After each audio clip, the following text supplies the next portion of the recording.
ഈ ഒരു അവസ്ഥ അനുഭവിച്ചവർക്കറിയാം ചങ്ക് പൊട്ടിപ്പോകുന്ന വേദനയായി. എനിക്കൊരു കുഞ്ഞിനെ തരാൻ പോലും കഴിവില്ലാത്ത നിന്നെ കൊണ്ട് എന്ത് ഉപകാരമാണുള്ളത്? ജിത്തോട്ടന്റെ പ്രശ്നം ഇപ്പൊ താക്കോല് കിട്ടാത്താണോ അത് നമുക്കൊരു കുഞ്ഞില്ലാത്തതിന്റെയാണോ?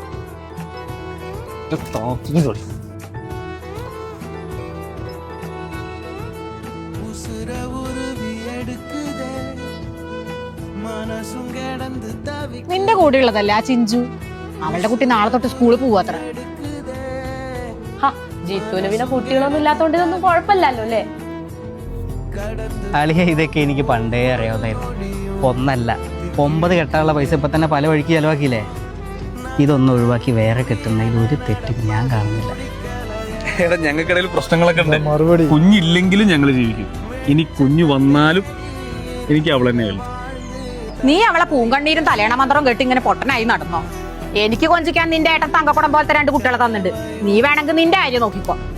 ആരെന്തൊക്കെ പറഞ്ഞാലും ഇവിടെ കൈവിടില്ല. എടുക്കാൻ പോയതേ ഉള്ളു, സമ്മതിച്ചില്ല. എനിക്ക് കുഞ്ഞുങ്ങളില്ലല്ലോ, ഞാൻ കുഞ്ഞിനെ എടുത്ത ദോഷാണത്ര. എന്താ ജിത്തോട്ട് എല്ലാരും ഇങ്ങനെ? ഈ നൂലുകെട്ടിലും പേരിടലും ചോറുണ്ടൊക്കെ ഞാനും പോകാത്തതുകൊണ്ടാണ്. എത്ര പേർ അനുഭവിച്ച വേദനയായി. ബോധം വന്നിട്ടില്ലേ? ശരിയാ, നമ്മൾ കുറേ സ്ഥലത്ത് പോയി നോക്കി. പക്ഷെ ഈ ഒരു വട്ടം കൂടെ എൻ്റെ കൂടെ വന്നാൽ മതി. ഇതുകൊണ്ട് നടന്നില്ലെങ്കിൽ ഇനി ഒരു ട്രീറ്റ്മെന്റ് കാര്യം പറഞ്ഞാൽ മതി.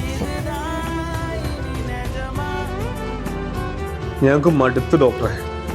എല്ലാവരുടെയും ചോദ്യവും അവളുമായി ആ ഹോസ്പിറ്റലിൽ അവളുടെ വാക്കിൽ ആ ഒരു ട്രീറ്റ്മെന്റിന് വേണ്ടി പോകുവാണ്. ഒന്നും ഓർത്ത് ടെൻഷൻ അടിക്കണ്ട. അവസാനം ഇന്ന് കണ്ടോക്കണം കേട്ടോ.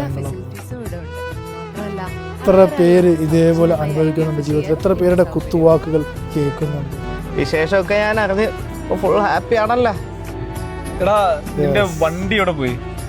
അതിന്റെ കംപ്ലൈന്റ് ശരിയാവുന്നില്ലടാ. അത് ഞാനും കൊടുക്കാന്ന് വിചാരിച്ചു. വേറെ ഒന്നും വാങ്ങാലോ.